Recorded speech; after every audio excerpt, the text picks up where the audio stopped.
Hello and welcome to Your Space with your host Hannah Arinito. We are here once again to give the young people a platform to express their thoughts and express their views when it comes to the relation of fighting against corruption. Now with me in studio is an exciting team and I'm excited to have this conversation with them. Hello Doctor, welcome to the show. Hello, Anna. Thank you for having me. I'm very happy to be part of this show this evening. Yes. Thank you. How has your week been? My week has been splendid, action-packed. Yes. Christmas parties. Yes. Hello, Joel. Hi, Hannah. Thank you for having me as always. Yes. You're welcome, viewers. We are very excited for what we're going to discuss today, and sit and enjoy. Thank you so much for honoring the invite. And we do have someone new onto the screen. Hello and welcome to the show. Thank you very much, Hannah. Yes, so our dear viewer, how are you all doing? I'm so excited to be on this show. Yes, my name is Shedrick Aibale. I'm a journalist and also at the same time into advocacy. Yes.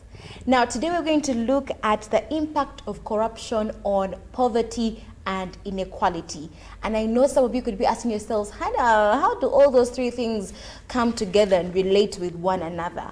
And I think I'm going to start with Shedrick because you say you do quite a number of advocacy work. Yeah. So where is the relation between corruption, poverty, inequality? Where do they intersect? Well, thank you very much. First and foremost, corruption is the genesis of all. Mm-hmm. Because if you look at inequality and poverty, they are all babies of corruption. Yes. How does inequality and poverty come about? If a service isn't delivered, the people at the bottom are affected. Yeah, if someone at the top is messing up, the people at the bottom are always hit real hard.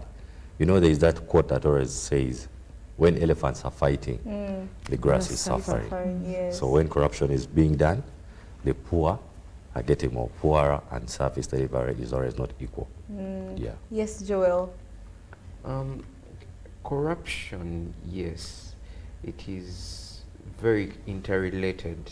Actually, some people say it's a symptom, but it can also be a cause. So in this scenario that we are looking at, the relationship is that corruption is the beginning of this. That's why he called it a genesis. Corruption is I remember one time doctor was calling it an amoeba. It is very formless. It changes form from time to time, and whenever it changes form, more people are brought into, more people are affected. For instance, in the earlier years, I think in the 90s, when Uganda was recovering from those wars and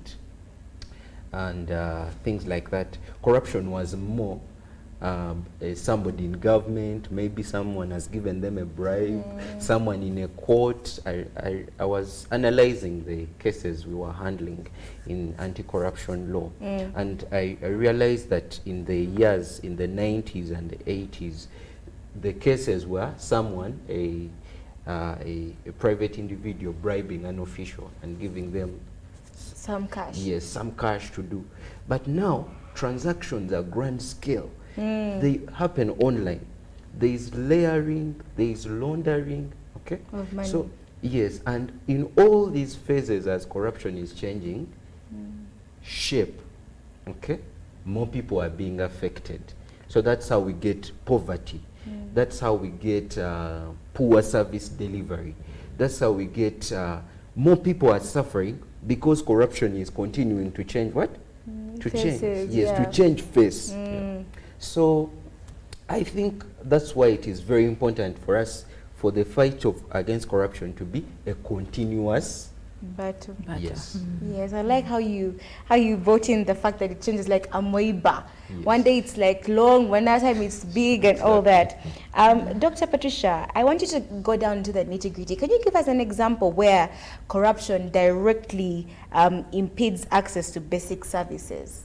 Well, while Shedrick was speaking, and Joel, I was reflecting on an article I wrote in 2020 during the lockdown.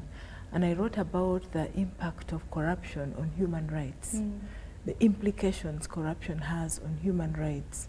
You see, when corruption happens, it affects both the economic, social, and cultural rights, and even the civil and political rights.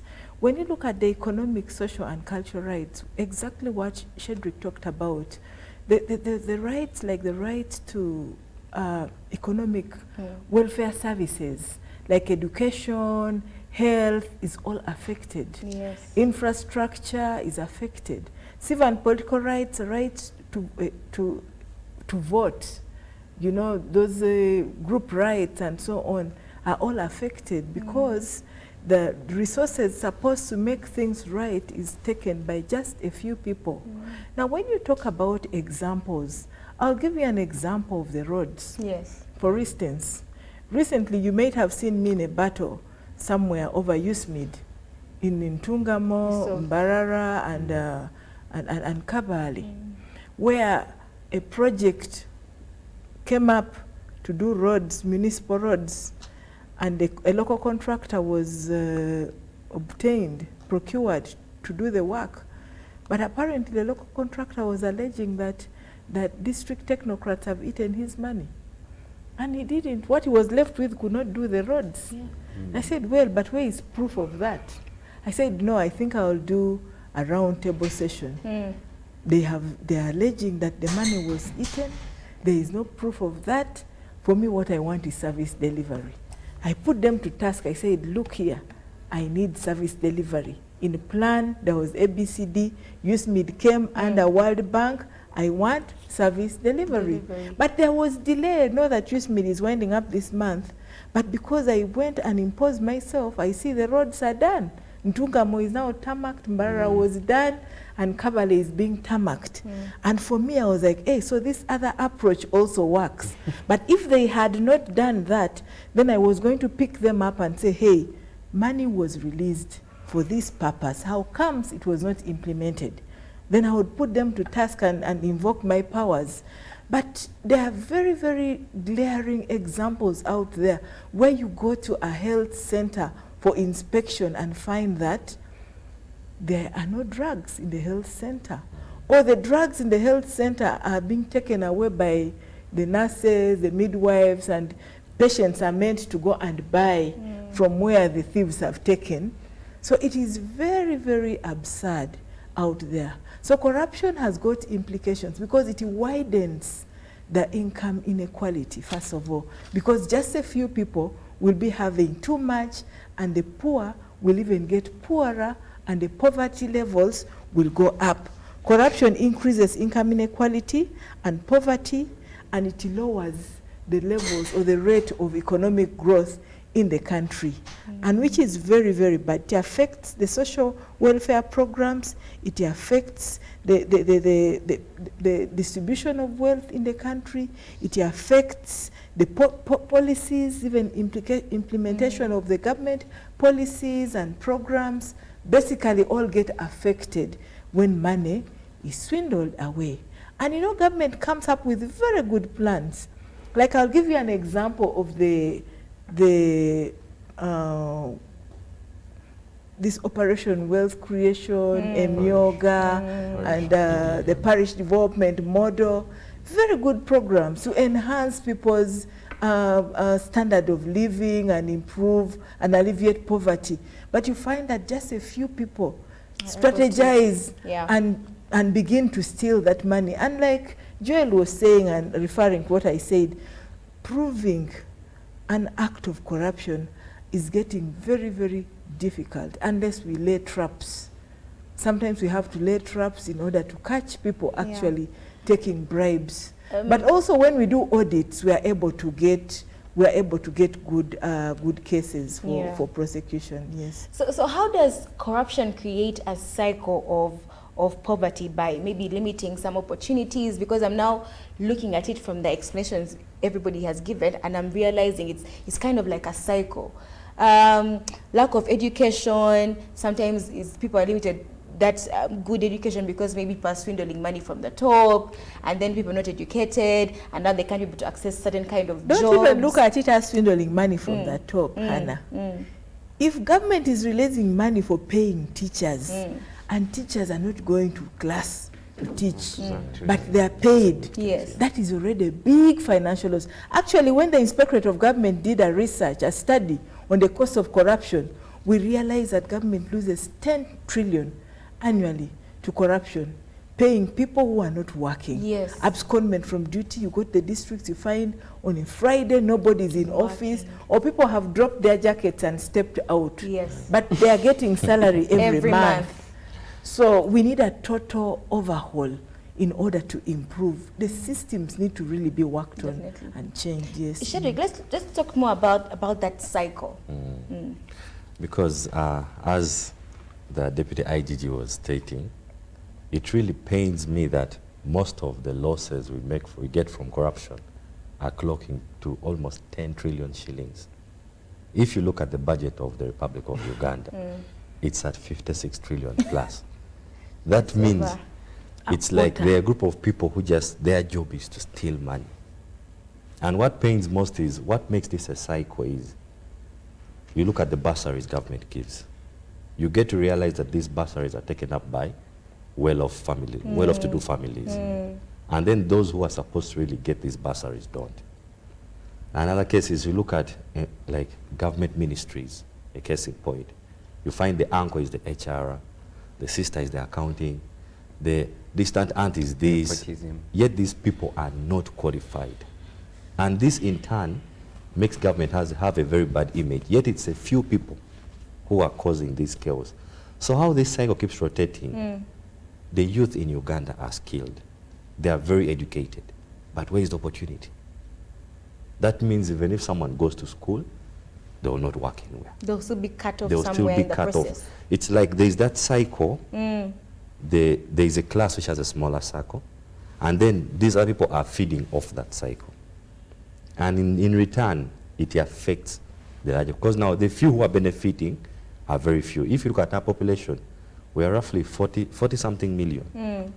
But then the wealthy can be about 6 million if we are to put at a rough figure. Now of these 6, there are those who have people who are feeding off them. Now for such a person to sustain the feeding chain behind him, they have to do what? A lot of They have to steal. So this cycle keeps going on and on, in that someone reaches a point and the country loses hope. The best case is where I come from, for example, Chiriandongo district. There are people who are brought, I think they were displaced due to different, either wars or something. They were brought, Refugees. yes, refugees. Yes. Now there's a specific person who's causing havoc and saying he wants to take over the land. Because for him, he clearly states he gets orders from the big man. And then even if district leaders come out to talk about it, the person says, if my phone doesn't ring from above, this land is mine. That is terrible. Yes, and it was so painful that towards the end of November, a life was lost in that chaos.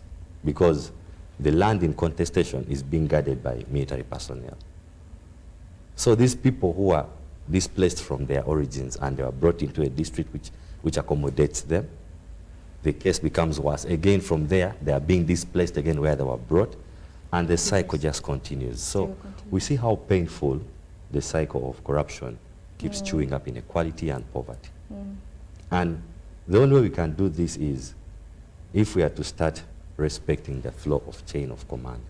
In that if the IGG's office or the Ministry of Lands or the Internal Affairs issue the directive, it must be respected. It must be respected. But as long as we have those gaps, some people be like, I don't listen to so and so, it really demoralizes the young people out there.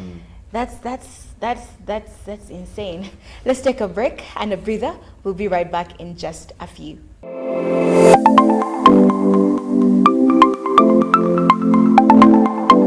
Welcome back from that mini break. You are still here on Your Space with your host Hannah Arinitre. We're still looking at the impact of corruption in regards to poverty and inequality. Now we're looking at the cycle of poverty and corruption and how this keeps going on over and over. Now I'm quite interested in finding out which part do the youth play in nipping off that cycle. What can we do to cut that terrible cycle? Joel.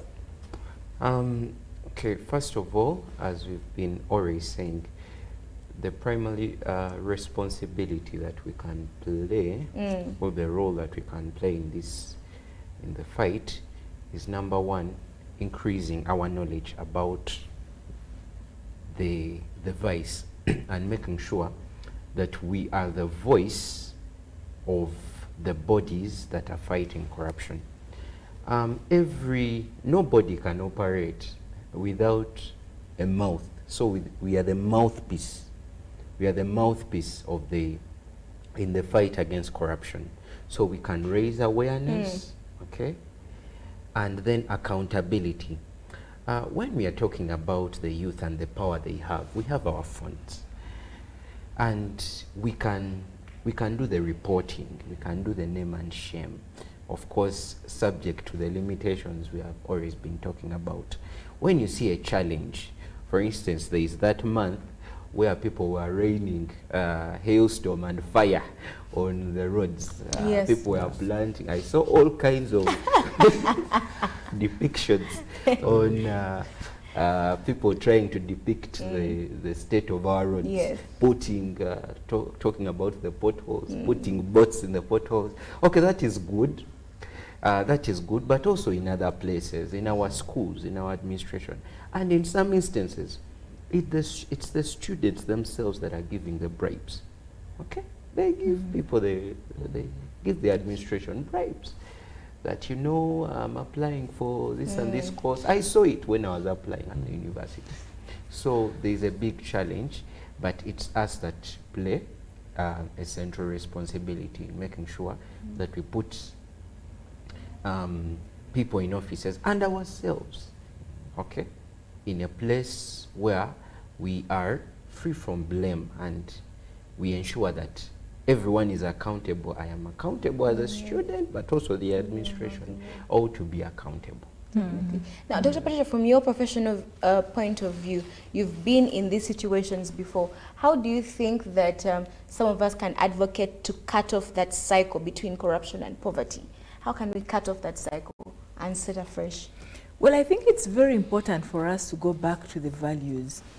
If we have the values and we stand by the principles that govern this country, I think as young people, we would know exactly what our responsibilities are.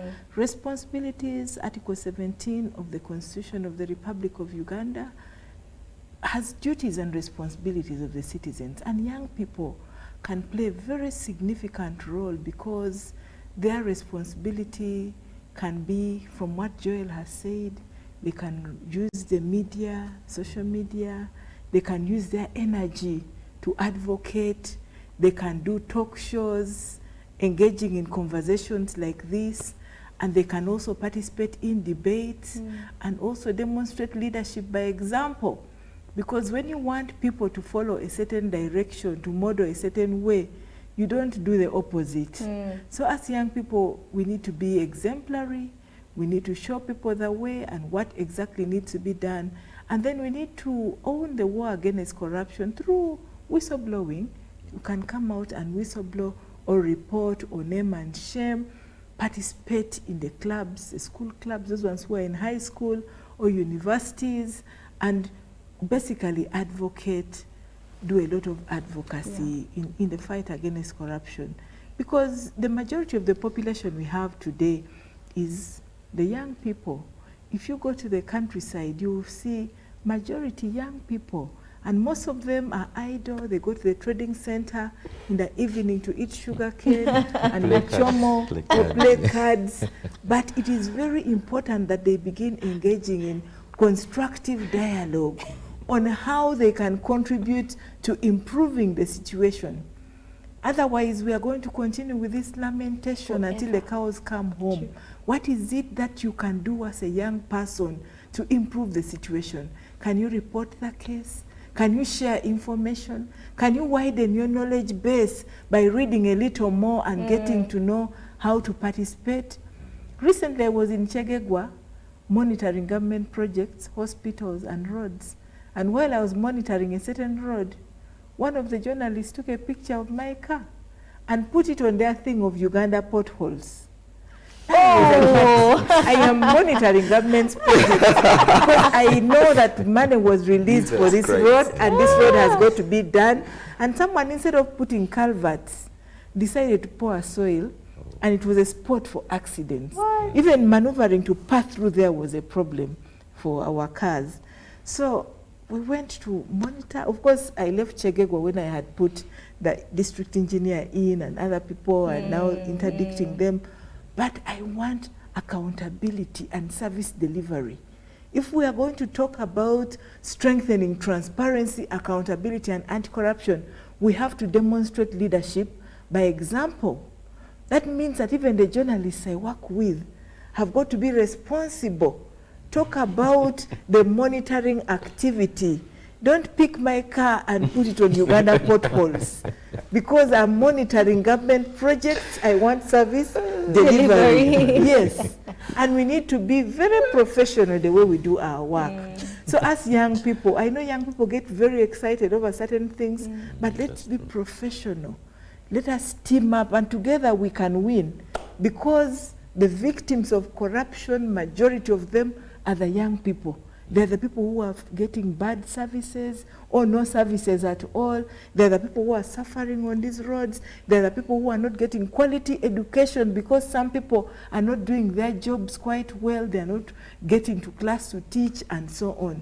So I think young people can do quite a lot.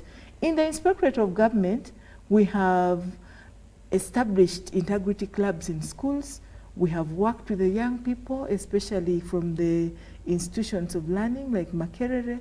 We have this program on Your Space where we are still again with young people in conversations like this. But what we are doing is basically to unpack the values. We want young people to embrace these values so that we stand by them, and together we can make our country a beautiful place to stay in and to live in and work in. Yes. Shedrick, do you think that if we removed corruption out of the picture, then Uganda would have fewer, or maybe even no marginalized people or poor people? The honest truth is yes. Yes. Because if we are to look at lack of medicines in hospitals due to corruption, if we look at the poor roads we have in the capital city due to corruption, if we look at teachers not coming to school to teach, it's all corruption. So if we are to get rid of corruption, cut off the head, which is get rid of corruption, and trust me, services will be delivered perfectly well. Yeah. So what measures can we take to implement the breakage of this cycle? Yes. So there's for the viewer, they are the measures that we can take. First of all, is what she has talked about. Advocacy is very important. Very true. It's very important because it always starts with the mindset of the community. Okay, what we think of ourselves and our country before we actually tackle the structural issues. So, for us, our responsibility is to first get the message out there that yes, come on, this conversation is not only for us, for the people that are in offices, but also for us young people. You know why there is laxity in people fighting corruption? It's because they have not yet come to the realization that they are actually being affected. You know, some journalists that I would beg not to mention the name was saying that the reason why you're still pointing fingers and still slow to pick up about a fire is because you've not realized that it's not only burning at your neighbor's place, but it is also burning in your house. So it is very important that we get the information out there to tell the people and to know that this state of victimization is not can change. Uganda can change. Things can change. Uganda can become a better country. We can wake up one day and you can go to the hospital and you get medicine for free. For free, it's possible. You can go to school and come out when you're assured that you'll you'll have a job. It's possible. So awareness is very important to change the mindsets of people. You know, one of those episodes we were talking about the fact that we have lost faith in the system. Yeah. That we no longer think these things can work. Even when you know the procedure, you say, but before that procedure, I'll first fake into what? Into chidogo. So that I lubricate the procedure. So really, it's first about the mindset. Then for the mindset, that one, there are practical things. Let's do debates. I am still talking a run. I think I should just write something, a proposal to you, honestly, doctor. I feel like that could be For a the run, very yes. good idea. Yes. Just work on it, Sakwa, I write a and proposal. speak to me after. We write a proposal, then we shall see what we can do. Yeah, so those things about awareness. This show, of course, continuing to publicize what we are doing about corruption and what we young people can do. I believe we all know that we can do something, but we are just waiting for that moment to do it. Yes. Yeah. It's been a fantastic time with you on the show. Thank you so much for joining me today. We'll catch you again next Sunday, same time, same place, right here with your host, Hannah Arinije. But also, feel free to follow us on our Twitter handle at YourSpaceUganda. Other than that, bye-bye.